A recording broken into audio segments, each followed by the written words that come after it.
Hillary Clinton not waiting. She's setting her sights right on Donald Trump for the general election right now while talking to the ladies of The View today. He has insulted everybody. He started on his very first day saying that all Mexican immigrants were rapists and criminals, right? And then, of course, going after American Muslims and really drawing these lines. And his attitude about and what he has said about so many women, the way he treated Megyn Kelly, who is a superb journalist. Yes, she is. Right? It's not only women and we who should be concerned, it's everybody. Let's debate it. Simon Rosenberg, president and founder of the New Democrat Network and a former Bill Clinton campaign advisor. Larry O'Connor hosts Mornings on the Mall on WMAL in Washington. He's also editor-at-large for Independent Journal. She has to go right for the jugular of Donald Trump, Larry, right? She has to. Well, I suppose, but how disingenuous. I mean, the Kardashians are more genuine than this woman is. Did you see what we just saw there? She's praising Megyn Kelly about what a great journalist she is, but she's praising her to Joy Behar.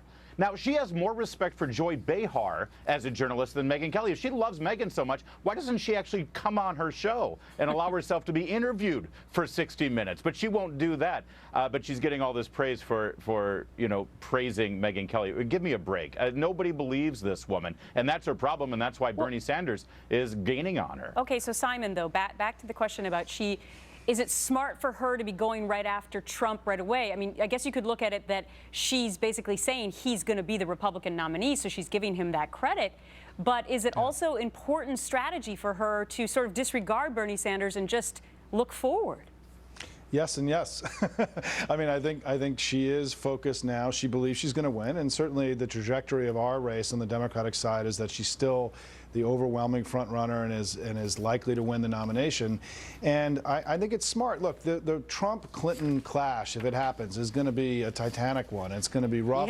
Yeah. And I think she's getting a head start, and she knows she's got to start going after him because he's going to come after her. And so we're starting to see the beginning of the general election. Yeah. Yes, Simon, Larry. didn't you just watch Ed Henry's brilliant report from the field? Bernie is outraising her. Her own campaign is saying this isn't locked up. Didn't Robbie Mook say this would be locked up by the end of March? Can you check the calendar really fast? This is not over. Bernie Sanders actually has a shot to contest this on the floor in Philadelphia. You know what? And I was just noticing that yesterday, Larry, that he's got 980 delegates. I know we're not including all the super delegates, but she's somewhere over 1,200. But it's a lot closer than even Cruz and Trump right now. So let's move on to this. President Obama weighing in today on the Republican race, slamming, I know you're surprised, Donald Trump and Ted Cruz. It's not just Mr. Trump's proposals. I mean, you're also hearing concerns about Mr. Cruz's proposals. The implications with respect to ending remittances, many of which, by the way, are from illegal immigrants and from individuals who are sending money back to their families, are enormous. This is just one more example of something that is not thought through. Larry? Yeah, it's important to point that those complaints he's hearing about what's being said in our campaigns, they're coming from foreign leaders. So President Obama is concerned that what foreign leaders think about our democratic process. I wonder what the Castro brothers told him about that. I got to say, Mexico has the 15th largest economy in the world. And yet, in some way, if we stop allowing people who are here illegally to send money back to that country, it will make their economy fall apart. That country is a basket case. And we have the President of the United States here saying that we have to prop them up. No, we don't. We need to worry about our own concerns. And also, thank you, Mr. President, for letting terrorists know that we can't monitor their foreign exchanges of money out of the United States. That was a terrible statement he just made. All right, I'm going to switch it up for you, Simon, because I want to get this in. When you look at this latest poll, here's the interesting finding. Among the Republican nominees, potential nominees left, John Kasich is the one that defeats Hillary Clinton by 6.3 points in a current head-to-head matchup.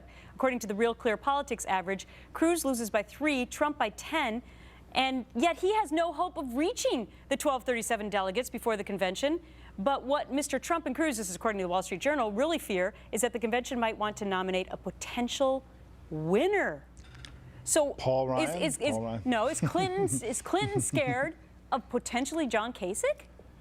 No, because I don't think there's any chance he has of winning the nomination. And I think it should be worrisome to the Republicans that their two leading candidates are so far behind Hillary Clinton at this point. And look at Trump. I mean, he is the most unpopular major party figure that we've seen run at this point in the last 40 years, and he's way behind Hillary Clinton. And even a poll just came out in Mississippi showing him only up by 3 points. I mean, that's a rock bed red, state. So I think right now, look, Democrats, we've got a race in our hand. We've got to resolve our nomination fight. But Democrats are feeling like this fall, if it's Trump, that we've got an opportunity to make some significant gains. The only red herring in that is that Trump hasn't started yet on Hillary Clinton. That's the only red herring in the whole thing. I said that earlier.